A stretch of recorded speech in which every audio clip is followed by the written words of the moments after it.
Savior was on the Mount of Transfiguration, on what they think was Mount Tabor, a mountain in Galilee where Jesus was transfigured. Jesus takes Peter, James, and John to a high mountain and is transfigured. His face shineth like the sun, clothed in white as light, super light and white. And it pointed to show his divinity as the Son of God. And so Moses and Elijah appeared with Jesus at that time, and Moses and Elijah, at that time of the transfiguration. Yeah, it's like we're getting all technical here. Well, I wonder if it prolongs the aging process until. Well, I did go to that 3.5 hour. I did go to that 3.5 hour seminar on transfiguration. No, just kidding.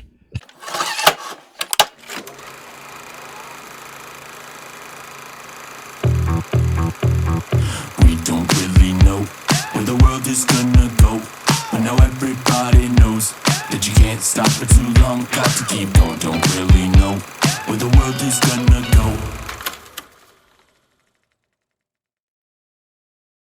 Okay, folks, welcome back once again to the very last of the last dispensations.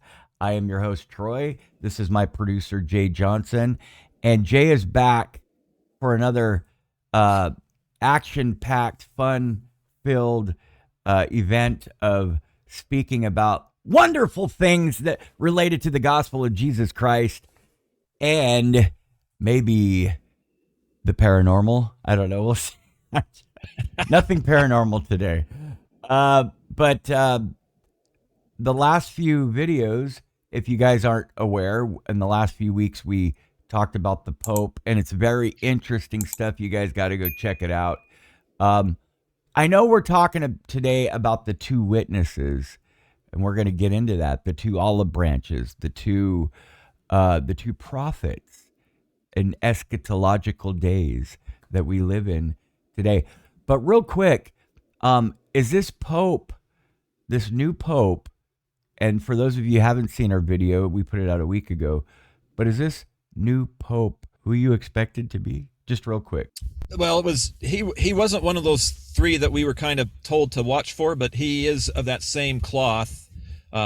He was promoted by Pope Francis back in January to the highest levels of cardinals that help make the cardinal selections around the world. And so he hasn't been a cardinal very long, but he's kind of moved up the ranks to be at that highest level relatively fast within a year and a half, 2 years of time. So, but he was, kind of groomed and to carry on the message of the mission that Francis has been doing as kind of that Jesuit progressive Vatican II ideals. Well, he seems kind of conservative. I guess apparently he has turned an about face to the LG plus agenda. That's what I hear. But anyway. Yeah, I don't know on that specific. I guess as more time passes, we'll see the fruits of his ministry and see if that's if he really is that, or if that's just some pundits analysis, or if that's it's legit. So Jay, two olive branches. That's where we're speaking of, and I've done probably so many videos on this, and it's unbelievable. People love talking about these two mysterious travelers, and it's rich in ancient symbolism, and that's an understatement, I would say. But we're going to open up some dialogue here. We're going to talk about the identity, the purpose, the biblical imagery. The olive branches stand as enduring emblems of peace, hope, and reconciliation. We don't know what they really are. Are they symbolic or is it literal? But we're going to talk about that right now. And Jay's going to introduce some interesting and fascinating theories. Okay, go ahead, brother. What's going on? Who are these guys?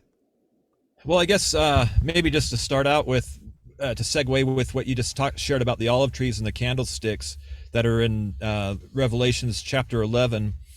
Bruce R. McConkie had suggested that those symbolize their mission. The mission is to provide oil for the lamps of those who will go forth to meet the bridegroom, and and the lampstands reflect the light that comes from him on high, who lights the world. So a couple things that Bruce R. threw out there that we might consider. But if we consider the two servants, or the two prophets that will be in Jerusalem, preaching the gospel for those 3.5 years, just to kind of, that's 1,260 days, as it talks in, where you can find this in Revelations chapter 11, really verses 3 through 12 is kind of where this is really central. The two witnesses will serve a special mission to the sacred city for 1,260 days, which is the 3.5 years. John saw that the ministry of the Lord's servants balance out the time of apostasy, thus giving the people an equal opportunity to choose between the Lord and those who oppose him. Unfortunately, as the chapter records, many will not listen to these prophets. And so their mission, as we know, is to hold, their mission occurs right before the Lord makes his second coming at the Mount of Olives. Right. And so the 3.5 years that precede that is, the commencement of their mission. And we know they hold off the armies for those 3.5 years of all the destruction that they're trying to do to Jerusalem. And finally, they succumb and are killed and lay in the streets for 3.5 days, and then they're resurrected. And so I'm gonna propose that in from what I've heard from other presentations and from my own studies and things, that these two servants, a lot of them have thought possibly of them being modern apostles. So I'll propose that the two witnesses are Moses and Elias, and some people think that it's modern day apostles that might have David in their name, perhaps the D. Todd Christofferson, or something of David Bednar, something of that nature. Right. But as I've heard that Moses and Elijah, wrong prophet starting with E. Moses, we know, is the father of the law, and Elijah is the father of the prophets, is how they're referred to in the scriptures. I'm just going to read out of Malachi here. Malachi 4:4. Remember ye the law of Moses, my servant, which I commanded him to go into Horeb for all Israel, with the statutes and judgments. Obviously, the 10 Commandments there, that he brought down the law. And in Malachi chapter 4, verses 5 and 6, behold, I will send you Elijah the prophet before the coming of the great and dreadful day of the Lord. He shall turn the hearts of the fathers to the children, and the hearts of the children to their fathers, lest I come and smite the earth with a curse. And so those are two, obviously foundational prophets that had huge missions, in the Old Testament times that affected the children of Israel.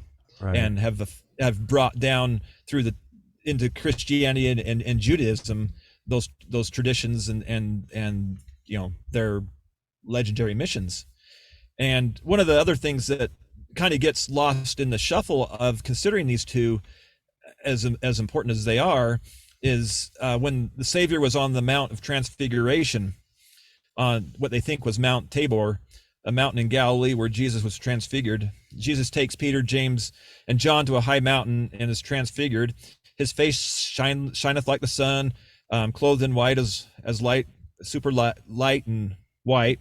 And it pointed to show his divinity as the Son of God. And so Moses and Elijah appeared with Jesus at that time, and Moses and Elijah, at that time of the Transfiguration, highlighted the continuity of God's law and prophecy and the foreshadowing of Jesus's glory and his authority. And their appearances also emphasize that Jesus is the Son of God, and he is appointed to replace the old law with his new law. And so it was almost like a Mount Sinai like moment, or just one of those capstone events, almost a Red Sea parting event of those kinds of Yeah. things, is showing the power of God. So, can I ask something? Yeah. Why so we're basically assuming that they were still mortal or just translated. They're going to have to die eventually, right? And then be Yeah, right. raised again 3.5 days later. They will rise from the dead, from the Correct. streets. So we're saying that they never tasted of death. So maybe Elijah wasn't taken up into heaven, but instead was left here and translated. Well, he was. I remember the scriptures say that he was taken up into heaven on a chariot. That type of thing. And then Moses, we really never hear how he was taken. So Right. one might assume that they were maybe twinkled or quickened or what, Yeah. translated, and Yeah. do the kind of thing, maybe like the Transfigured. angel Moroni. Yeah. And so to allow them to be able to die at some point and then resurrect as a testimony that they are the Lord's servants, to the people of Jerusalem during that after those 3.5 days. I've heard some interesting, not to get bogged down with the translation process because we don't really understand how that works anyway. Yeah, it's like we're getting all technical here. Well, I wonder if it prolongs the aging process until. Well, I did go to that 3.5 hour. I did go to that 3.5 hour seminar on transfiguration. No, just kidding.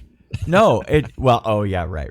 But it is true. Does it slow down the, God can do anything, and he's got a greater technology than we do and more advanced ideas of medicine and chemistry. He could probably slow down the aging process up until the time, close to the second coming, and then they're going to get killed. Maybe that mantle of protection is lifted from them so that they could be killed, and then they're resurrected. They're not translated. They're going to be resurrected. Here's another question, though. Why not John the Beloved? Why not one of the three Nephites? Well, I guess I guess those could be figured in. If we go into the scriptures and it talks about in D&C 77 verse 15, we learn more about those two servants, that they have power like unto Elijah and Nephi. So Elijah's given the power. Basically, they've got the power to cause famines and droughts and so forth. Right. And we know Elijah did that and stopped the rains, and right. And so those type of if that kind of symbolism is thrown out there, that they have those kinds of powers, why not someone who's divided the sea and allowed the people to pass through the sea on dry ground, to take them out of the bondage in Egypt, and lead them on their journey to start towards the promised land. Yeah. Or Elijah calling down fire to light the wet wood, or the drought. Yeah. Nephi in the Book of Mormon did the drought thing, to send a message.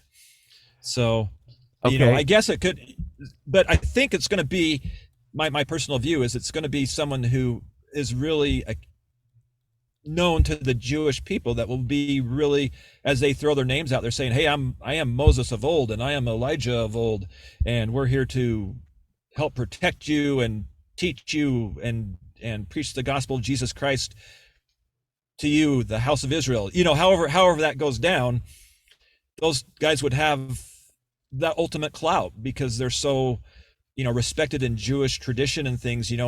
For the Passover, the families will set the place at the Seder meal for the Passover. They set a place for Elijah to come, and they'll go to the door and say, Elijah, are you here? Yeah. Come on in if you're out there. Yeah, and eat with us. They practice that every Hanukkah. Or Passover, yeah. Their Passover. The Passover. Sorry. Yeah. Well, so here's another question. Do you think the church will know who they are? Will it be public, or will they be in secret? I sure hope so. I think it'd be so great to have two guys there saying that they're Elijah and Moses, holding off the world's biggest army and doing miraculous things to protect Jerusalem and the people thereof. I mean, what a, that's going to be great cable news coverage. Right? Yeah. To see those things, how that gets spun, I don't know. It'll be a great time to witness those kinds of things.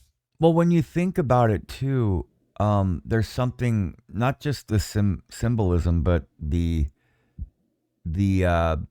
what is God doing? Why is it so important for him to have two witnesses prophesy in Jerusalem for 3.5 years?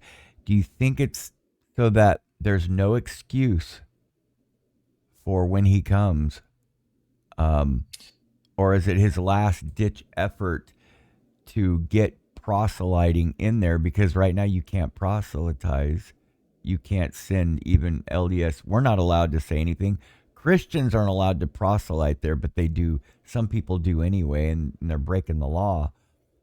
Do you think it's because of those laws that are in place today that God's gonna just have them go in there, and then their people will just get the law will get tired of it, or do you think it's the enemies that are attacking Israel that will kill them? I think it's the enemies that attack Israel that will end up taking them and killing them, and they'll celebrate and celebrate the fact that they were able to vanquish those two guys that had held them off for 3.5 years. If you contemplate their mission there, they are proselyting as well as showing almost how the Lord says, I'll be preaching if you don't listen to my servants, then I'll preach my own sermons with earthquakes and tempests and those things. And these guys are doing open miracles, holding off the world's biggest army for 3.5 years, doing those things. And even with they don't listen to the proselyting, they'll still not even recognize the miracles and take heed of those things. Some will, but many won't. And that's really, really a sad state to consider that. Because it'll be in the middle of Armageddon. They'll be doing this during the war, so it's not going to be the people of Jerusalem celebrating or wanting to kill them. I don't think they're too concerned, because I was thinking about this deeply. Aren't they too concerned about their own well-being at that time to be concerned about these two prophets? And then maybe these two prophets will be believed by most of the people that are there. I don't know. It's interesting. I mean, we know that Jerusalem will be under siege. They say only a third of the population in Israel will be left at the time that Jerusalem is taken by this big army. And, so it's the heavens are basically shut in terms of no rain for that period of time. So lots of things going on there for these guys, for people to really ignore what these guys are preaching and trying to convince them, to open their eyes and fill with their hearts. Yeah. So this is so great to live in this last dispensation, though. I mean, all the things that we're witnessing and living through. Yeah, sure, the world's a lone and dreary place with a lot of wickedness, but so much to see with the prophecies and things coming true, and our leaders, what they're saying that we've been yearning for a period of time. They're all starting to have that same drumbeat and warnings and things, and telling us, to simplify and hold on and build our own personal testimonies to be able to endure these days. It's an incredible time to be alive. Yeah, it sure is. Thank you so much, brother. Thank you, Troy. Always a pleasure. Yeah, and just to let you know, I like this segment. We'll call it Lunchtime with Jay. Or something. There we go. Lunchtime. I like it. I'll come with my sandwich next time. And we'll just, be like John Madden breaking down last with a big meatball hoagie. Yeah, get a telestrator on here. Are we going to take this turkey drumstick? That reminds me of Saturday Night Live when was it Chris Farley and I don't know. The guy that played in Cheers. What's his name? Ted Yeah. Danson. No, the big Woody Harrelson. no, the heavy Norm. Who played No, Norm? oh yeah, I know who you're talking about. Yeah, I don't know his real name. he would go on there a lot as a reoccurring character in that Madden. Oh yeah, he did spoof. the Didka. Yeah, Mike the Bears, Ditka. the That's Bears. what it was. It wasn't Yeah, Madden. It was Mike Ditka. That's right. That's even better. And then Chris Farley would be having a heart attack. Yeah, yes, so funny. Yeah, we'll have to do these lunch. This will be fun. Do a lunchtime segment once a week or something like that. Lunchtime lessons with Jay. There we go. And we'll throw in some pulp culture for fun. That's right.